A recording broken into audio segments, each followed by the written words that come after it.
Hey, what's up, everybody? This is Brandon Shank, and welcome to the Brandon Shank Podcast.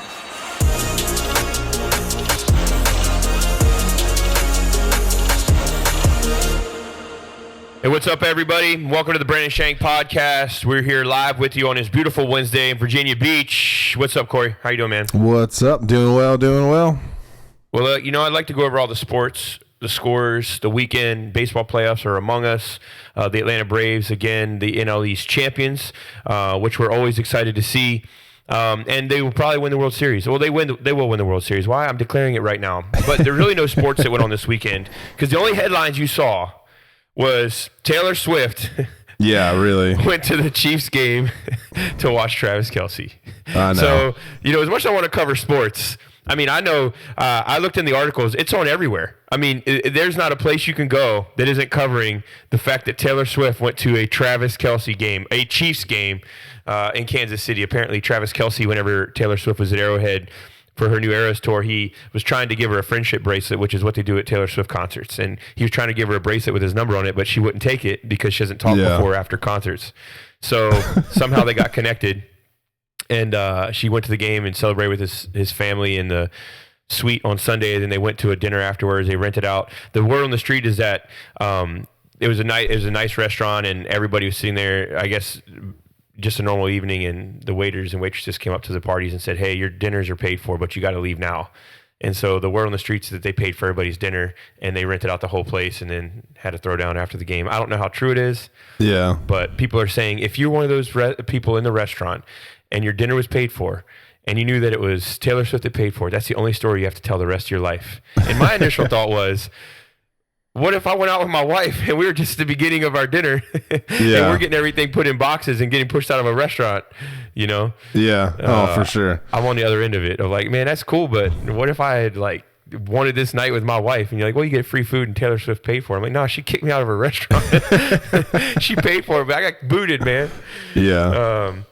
Well, but the funniest trend I've seen now going around is it's like wives taking videos of their husbands or boyfriends or whatever, and they're basically talking about have you seen how basically Taylor Swift is putting Travis Kelce on the map now?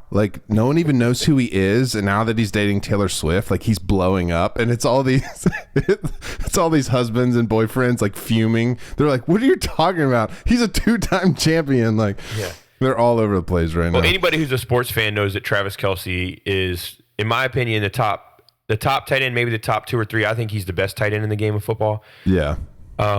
Him and his brother Jason, who's the center for the Philadelphia Eagles, which I don't even like saying that name on this podcast because we're a Go Commanders podcast. Even though we had a tough weekend, we're a Go Commanders podcast. Yeah. But they have a podcast and that they do called New Heights, and so they're very active. Anybody in the sports world knows that. But I think when you get to the Swifties and all the Taylor Swift fans, you're probably not looking at girls age 12 to 17 that know who Travis Kelce is because they're probably not too enthralled with the NFL. Now, some of them may be. But I would think that there's probably a very different dynamic there. Yeah. And so, I agree. It's like, man, it depends on what world you're asking. This person is, I saw somebody write, he was famous, but now he's in another orbit. And I'm sure that brings notoriety to him. But it probably brings, everybody's heard of Taylor Swift, but now in the same breath, there's football fans that are probably thinking, well, maybe they'll lean into her music or push their kids towards it because she's dating I don't know. It could go both ways. Now, Taylor Swift, they would say, is a much bigger star than Travis Kelce, whatever it may be. But I agree. I think that anybody who's a football fan, Travis Kelce was already a huge name in the NFL. And I know those names, over time they say, well, they fade this or that. But the NFL is not a small sports franchise. It's a worldwide brand, Yeah. So, but I think it's just 2 really famous people getting together. Why is it such a big deal? Do you think sometimes I feel like I understand why people who are famous feel lonely because, like with us, I mean, we can't even go out. This podcast is just, I mean, I had to buy out Chipotle last night just so I could eat dinner. But I wonder, there's such a loneliness to people who are famous, which we get. But when you think about it, Taylor Swift she's encouraging to people. She is a voice to young ladies. She's she's somebody who, I mean, even men, I mean, there's men, women, not just young girls, people are absolutely enthralled with her, and she seems to be an amazing person. It does really good for a lot of people. So that's great. But you think, it's not hard to imagine why these people sometimes, and I'm not saying her specifically, maybe she has nothing of this, but you see why celebrities feel like it's lonely because, one, people can't understand your world, but two, you're just an icon sometimes. You're somebody people look to that you almost become a character in a story and not a real person. Yeah. And I've heard NFL athletes say that. They say, we're people too. We're real people. And they say that all the time, like, hey, we're people, but off the field, we have lives just like you. We're people on the field, but off the field, we do the same things you do. Yeah. And I think it's hard for us to relate to that because none of us live in those worlds. So I just think it's weird what we do to celebrities. It's weird that there's this human thing to, put people in these places that are almost floating above the world when they're just people. Yeah. Yeah. Well, I know you're adamantly against it, but my wife and I actually watched the Jason Kelce documentary. I watched it. I'm against it, but I watched it. You're against? I thought it was awesome. I mean, he seems like a cool dude. Yeah, that's what I'm saying. It does paint this really cool picture of like he's a normal dude. Makes a ton of money playing football, and he's normal. Yeah, it was super cool. It's funny at the end of that documentary, if for those of you that are listening that haven't seen it, it's on Prime. It's a good documentary. But at the end of it, he was contemplating what to do with whether or not to go back to play football. And he was saying, my body's beat up, I'm hurt. But he's like, what else do I do? And I think, you play a game your whole life and you've prepared and your family. And he was even saying with CTE, doesn't know what he's going to be in the future. And I mean, the reality is he may not live to be a super old human being, but he said, I've set my family up and there's such a price to pay. And it's really it's interesting because you got to think when you're at the end of your NFL career and you're like, what's happened to my body over these years? There's guys who, a lot of these linemen, they'll lose 100 pounds because they can't even go up and down stairs when they retire. Mm-hmm. And you're like, when I'm done, what do I do now? And I mean, obviously he's got a whole marketing campaign outside of football. And not a lot of guys have that, but it's still, it's got to be hard. I think about even what I get to do, like you get to preach the gospel and you love it. And I get as excited about what I do as I did when I ever played, sports running out of a tunnel. And I think, what if that was taken from me? And that's really what's happening to these guys. You age out of a gifting in your life, and that's got to be really, really difficult. You know what I mean? Oh, absolutely. But the real world isn't there. I mean, the real world, I feel like this is a time in history that the future will talk about. I feel like there's a time in history that will be in the history books of like the financial places that we're in, the markets, the interest rates, the walkouts that are happening. I mean, CVS is having a walkout. The Writers Guild had a walkout. Workers on the Vegas Strip are having a walkout. There's just walkouts everywhere. And the reason is because people can't afford to live. Yeah. The money is not coming in any greater than it was, but it's so expensive to live. And it doesn't matter how much money you make, it's not enough right now because the world has gotten so expensive. And really, there's no end in sight. Yeah. There's no solution. Yeah. Things have to change, obviously, in our governmental structure. And this isn't a political podcast, but we can say that obviously the buck stops somewhere, meaning somebody's got to make a decision somewhere. There's something that's got to change because people just can't afford to live. And that's really the world we live in. You got celebrities that are able to buy out entire restaurants, but then you've got people at those restaurants that can't afford to make their rent. So it's just such a upside down society. Basically the middle class is just it's going extinct, right? There's an upper class and then there's this lower middle class, but the strong middle class is just kind of going away because there's no such thing anymore. It's like people are starting to either make more money and be able to live above a level, or they're not able to afford where they used to live just because you can't even, I got 4 kids. And so our grocery bill is probably doubled this year, Yeah. And that's where the world is at. The world is at walkouts, And sometimes I wonder if that makes us even take celebrities and put them on a bigger stage because we're like, wow, they did it. They achieved something. But who put them there? Yeah, people put them there. Exactly.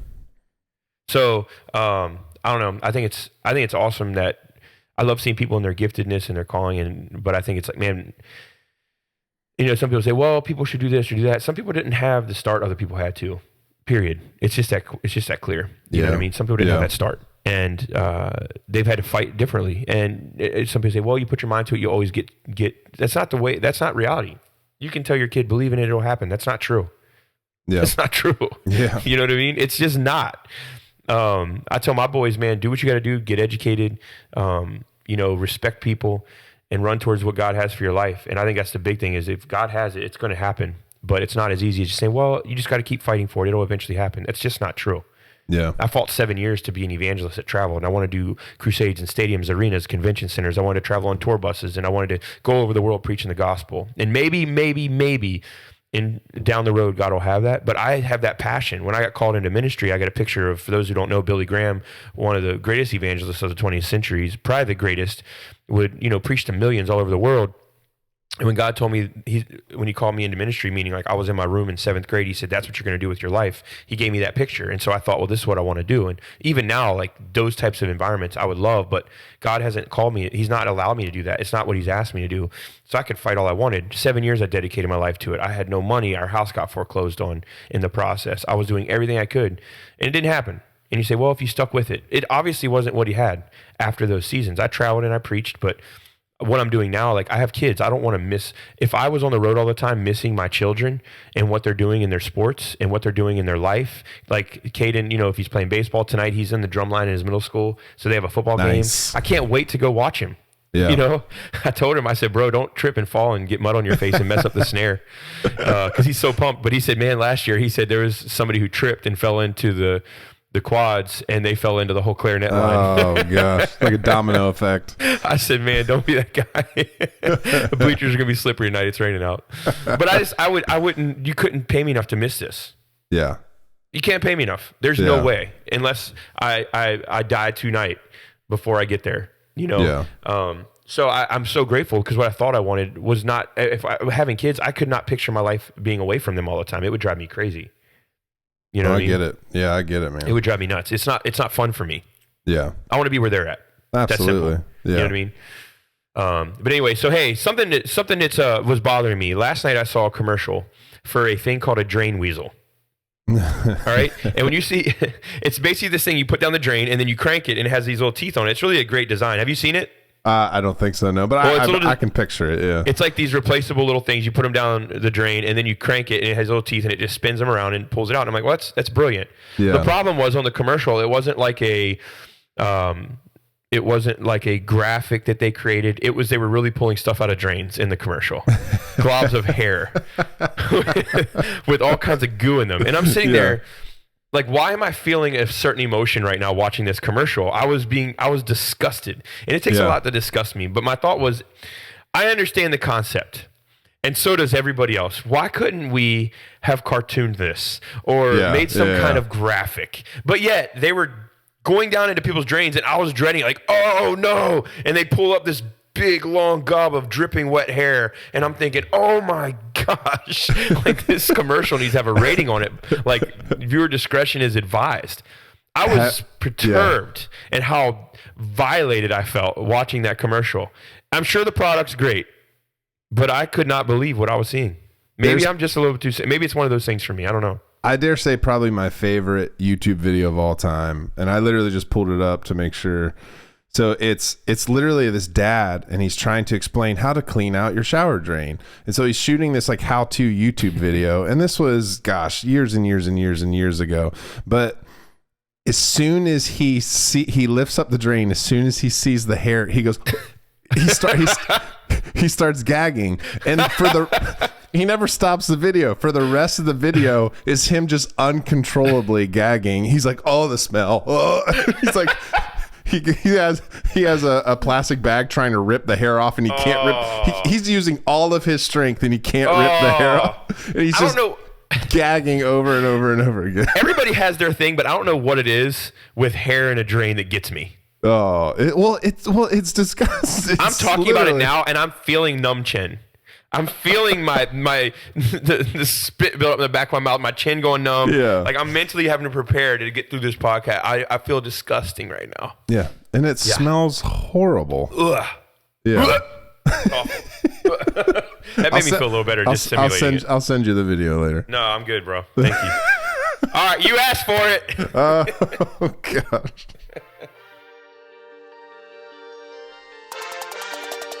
Don't blame me. Hit it. You asked for it. Thank you, John. All right, I got 2 questions. The first one is this. What if you didn't exist? Oh, gosh. This is like a Pastor Buddy question. Hey, you know what if you just weren't here? Think about it. Yeah. I think the reason this is such an introspective question is because a lot of us feel like we don't matter. Yeah. And if you actually think, what if you didn't exist, and how many people you'd be like, well, they or this or they wouldn't be here. Think about how many things you affect by being alive. Yeah. What if you didn't exist?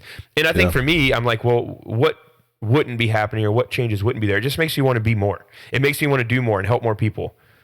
You know, when I think about what if I didn't exist? Yeah. No, it's true.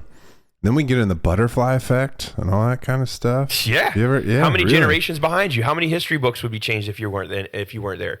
Exactly. Have you ever had the thought? I've often had this like existential thought of, what if I was a different person? Like, you know, the fact that like you know, your mom and dad, whatever. I've dreamt of that. You exist. A professional athlete. But you're like, well, what if I wasn't me and I was somebody? Because I could have been. I could have easily been. It's crazy. No, I mean, what if I was Brett Favre? Apart from the legal troubles that he's had to walk through, I mean, what if I could sling a ball like that? Yeah. I mean, his game. He's my favorite quarterback of all time. The way he played the game. Yeah. I just love the way Brett Favre plays. What if you were Neil Armstrong? That'd be crazy. Or if you believe we went to the moon. What if you were Beyonce? Sorry. Or John Lennon? I mean, what if you just think about, or you think, what if I was that guy underneath of the overpass living with 6 shopping carts and never had a chance and was, never given a shot at life and just had to figure it out, and you've never really, you know what I mean? Like, it is, I think about that all the time because I'll see news articles that take place in other parts of the world, and it was a big issue, and it happened at night while it was the middle of our day, but their night, and just how different the world is and how different people live and the different cultures. And it really is amazing to think about all this happens under God's eye. And we think our issues are such big issues, but God is just so big, and he's created all this, and it's like the world never stops. There's always a morning, always an evening, always an afternoon somewhere. Mm-hmm. A good healthy dose of perspective, man. Always does you good. Makes you feel really small, but that's where God makes you feel really important. It's cool. Yeah. And the next question I have is, are you living for the future or the past? And maybe for those who've been through mental health counseling, are you living in the future or in the past? Because I ask myself that. Some days when I find myself depressed or a little heavy, I feel like I'm living in the past. Yeah. Or anytime I find myself excited, I know I'm living in the future because I'm excited about what's ahead. I'm excited about what God's doing. I'm excited about my boys. I'm excited about, life. Some people though, with with extreme anxieties, the future stresses them out. It's true. And so you could look at that either way, but I think, I recently read somebody posed this question to someone else. And they were like, what do you think is actually better for you? Thinking positively or not thinking negatively? If you had to guess. I would say thinking positively. So scientifically, not thinking negatively is healthier for your brain. So if we could now again, you might be thinking, well, if I think positively, I'm not thinking negatively, but it's the pattern of that all-consuming kind of like loop that our mind plays when we think negatively. Like that actually hurts our brain. Thinking positively, it can't help you. But they said if you would just stop your negative self-talk in your mind, it's not even so much, because you have people that are realist and then people that are optimistic, but they're like, just don't think negatively. Like I can see that. That's where they tell people to focus their attention, is breaking that loop. Well, and I was probably on the train of, if I think positively, I won't be thinking negatively. Yeah. Yeah. And so I was trying to kill 2 birds with 1 stone there. It's definitely a weird question, but they were basically. But I agree. I think it's a great point. Yeah. What holds the most power? Yeah. Is to try and break those negative thought loops. Yeah. Well, I like that. I like that a lot. Yeah. So something I read yesterday that I thought was so touching. And I think all of us, if we look at our life, we think we're going to die with our spouse's hand in our hand, and we're going to go to sleep like on the Notebook. Yeah. Like everybody thinks that they're going to be on the Notebook.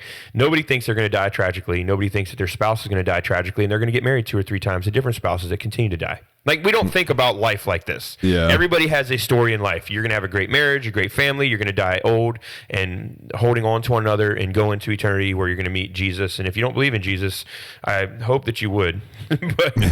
but we just have these pictures that are unrealistic of reality. Yeah. And there was a story about a Tennessee couple. They were both 91, and they died holding hands in the hospital.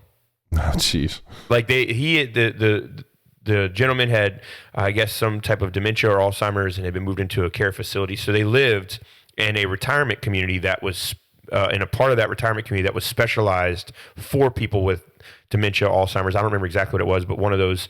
And so the man and his wife, they lived there, and then he went to the hospital because of some stuff that was going on with his body and was there for a couple of days. And then she fell down and got sent to the hospital. And because they were in 2 different sections of the hospital, the families asked them to move together. And so they moved them together so they could be together in the hospital. And when she was there with him, she said, I'm okay with what's going to happen. And they were holding hands, and he knew that she was there and at peace or whatever. And he ended up passing away, and she passed away 9 days later at 91. Jeez. Yeah. I mean, what a sweet.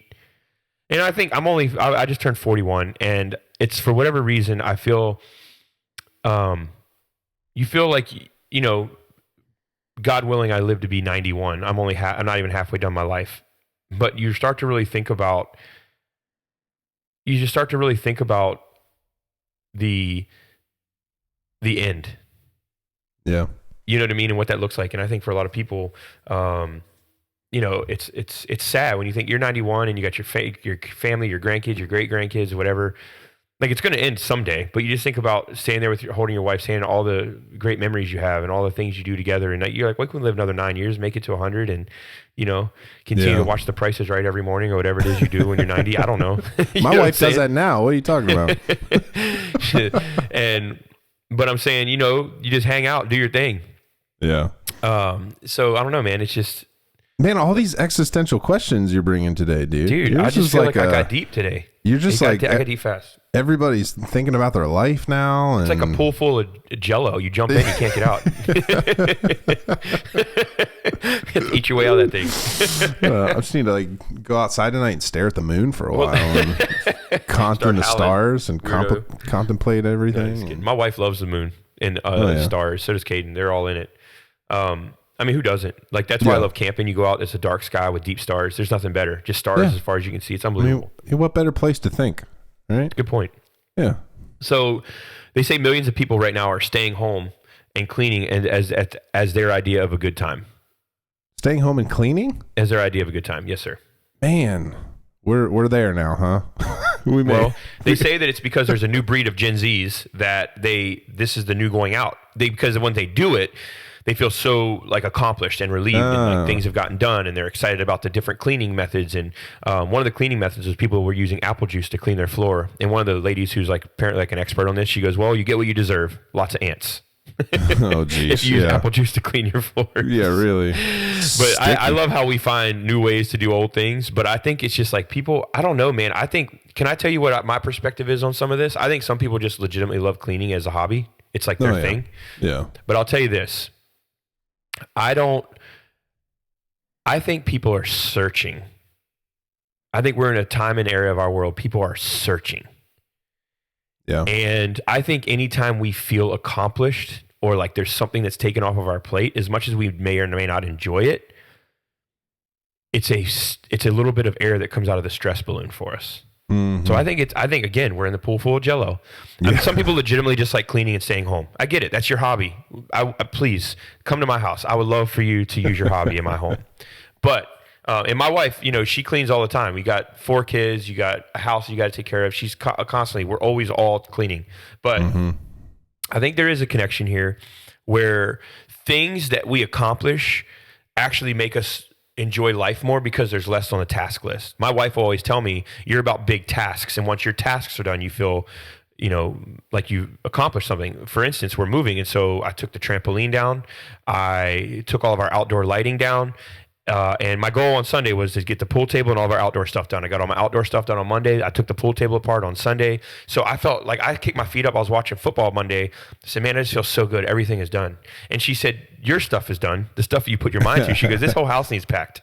Yeah. And she goes, and she said, you have this thing where when you do your thing and it's finished, feel accomplished. You feel like it's done. But she's like, that's not the reality. And she was laughing. She's like, because this whole house needs packed. But she was trying to show me that it's kind of how I do things. I have big tasks, and once they're done, they're done. And she's right, because they make me feel accomplished. They make me feel like, well, I did my part.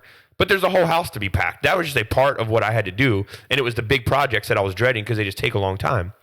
And I think maybe there's some of that with people who like cleaning. Like, I don't mind doing work. Like yesterday, I had to mow the grass. So and I don't usually do it a lot, but we had to do it for a particular purpose. We had somebody come look at the house, whatever. So I had to mow the grass real quick.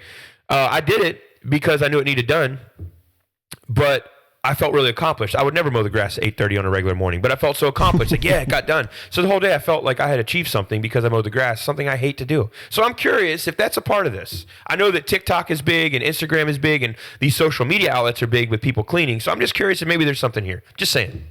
No, I don't disagree. I've had two things happen recently to me that's kind of similar to this. First of them, keeping on the mowing your grass kind of motif we got going on here. I think like partly because my wife has always wanted that certain side of like a husband that really cares about how their lawn looks and stuff like that. And that's never necessarily been me. But over the past couple months, I've started to think that way. Like, I'm doing like really nice edging. I'm cutting it well, making sure that, I don't bag stuff because I don't believe in bagging. but I got mulchers. I'm making it look nice. Like, it looks nice. And over the past 2 months, I now care about it looking nice. Like, I'm now that older, person. Bro. You're getting older. And well, it could be that too. The second thing, our life changes. We have to find a hobby in our normal tasks. That's true. Now I'm the guy that cares about my yard. Not as super extreme, but the second thing is we started this thing where, my wife, which shout out to Palms. This is a big thing. There's a book called Make Your Bed and all that kind of stuff that we read. Anyway, my wife is the person, hey, when we get out of the bed, let's make the bed. The bed's going to get made. And so we now have this new rule that is like, all right, whoever gets out of bed last has to make that bed, make the bed that day. I've always been the guy of like, why? There's no one coming over to our house. No one's going to go upstairs. Why do we have to make the bed? We're just going to make it messy again. Well, for the last like 2 or so months, I've been making the bed, and now I love to have it made. I agree. There's a sense of accomplishment. There's a sense of like, nice clean room. Now at night, when I go back up to bed, a nice clean bedroom with a clean bed. I like it. I enjoy it. So I agree with you. I think there is a sense of like accomplishment, a sense of like, man, I did something. And so what if it's just a small thing? But yeah, right when you start your day, you get that's the whole purpose, the concept of Make Your Bed. Exactly. Is that you start your day by fulfilling a task and something that you feel accomplished right when you start. It actually is pretty beneficial. Oh yeah. Yeah, my wife makes our bed. I'll help if I'm in there, but every day I come in, it's just made. So I know she's already at it, and it looks great. And it does. It sets your whole atmosphere. Like when I go into the room and the bed's not made in the afternoon, it just feels like something's not right. Yeah. So I'll make it, or if she's making it, I'll jump in and do whatever. Like because I'm sometimes out of bed earlier because I get up a little earlier most days, and and it's one of those things that I think that there is just a thing right now where we are trying to find places of peace. And I think when we accomplish things, we feel like we're in control. Yeah. That's my 10 cents. Yeah. That's good. Not a bad thing, just my 10 cents. No. All right, final thought. All right. Oh gosh, you got me. Where's my mouse? There it is. So I collect quotes that really have inspired me, and I was looking through some of these, and there was 3 quotes that kind of went together, and they weren't necessarily on the same from the same person or on the same document, but they're just 3 quotes that really have hit me. I really wanted to leave everybody with these couple of thoughts. The first is, most of the time, we don't need more information, we need more courage. Basically, do something with what you already got. And I think a lot of times, and this goes back to the whole control thing, we want to know what's going on. We want to know what the outcome is if we don't do it. We want to know what the outcome is if we do it. We want to have all the metrics and the rubrics based, and we want to have everything in place to where we know what the byproduct of what every decision is going to be. But a lot of times, we don't need all those metrics. We just need the courage to walk forward. Because at the end of the day, you can look at the roller coaster, you can look at all the turns and the curves and the drops, but at the end of the day, you're going to have to get on that thing, right? Yeah. And the second one is you can be relaxed and dedicated, but just because you worry more doesn't mean that you care more. And I think there's sometimes an entitlement with people who worry, thinking, well, I care more because that's all I do is think about this. Yeah. You ever feel like that? I don't feel like that, but I've seen that that's a thing for people. Yeah. Yeah. It's like, just because you worry about it doesn't mean you care about it. It just means that you're worried about it. It just means that it's something that's overwhelming you. Because the last part the last quote I wanted to share was, you help people when they need help, not when you're ready to help them. What I've learned and where I'm at right now is as a people, we need other people to help us to not be self-centered. We need other people to speak into our life for us to not be so self-absorbed. Not being self-absorbed doesn't just mean you're giving them money or you're giving them help. Those things are great, but it's whenever we're not so engulfed in our own stuff that we can't see the pain of others, right?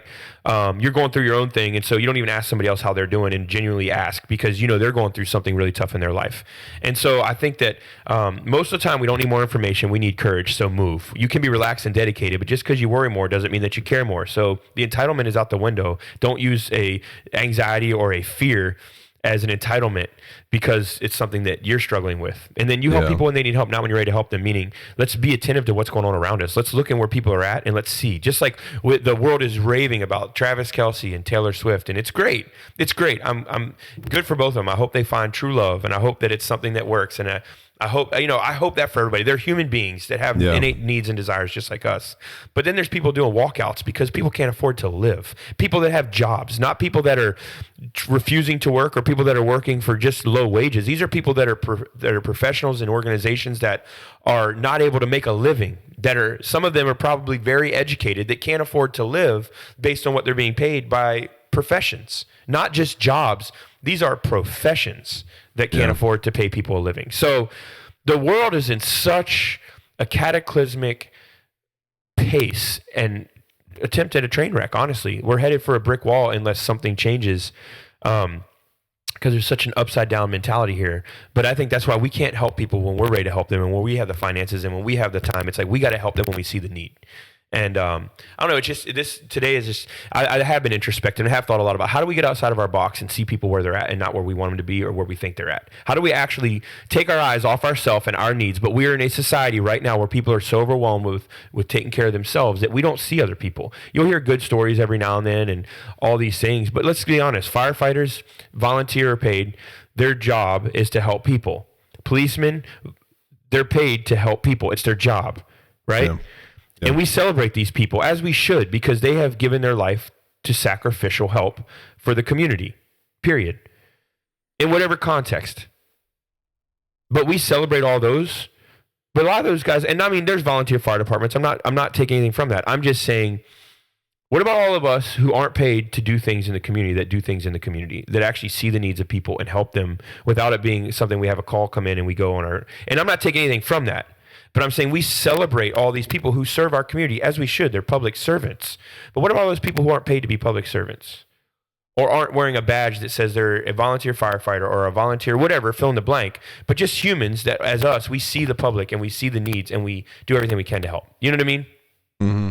That's where my heart is I just see our society is becoming very, they're nervous, they're scared, and we just need people we need to step in and see where people are at so we can help them. You know what I mean? Yeah. And see where the needs are at so we can help them, so hope it's an encouragement for people today to know that I promise you, God will go before you. You put others in your target, and God will take care of your stuff in a way only He can. It's consistent, 100% of the time. It's a promise. And I'm living proof of it, So let me pray for you. Lord, I pray for each and every listener. I pray that today they would know you're real, you're here, that you love them, that you see them, that you're in front of them, and they don't have to worry because, God, you are for them and that you will do things in their life that only you can. We thank you. Everybody said amen. Love you guys. See you next week right here, Sunday, 9:30, online, in person, Palms Church. See y'all.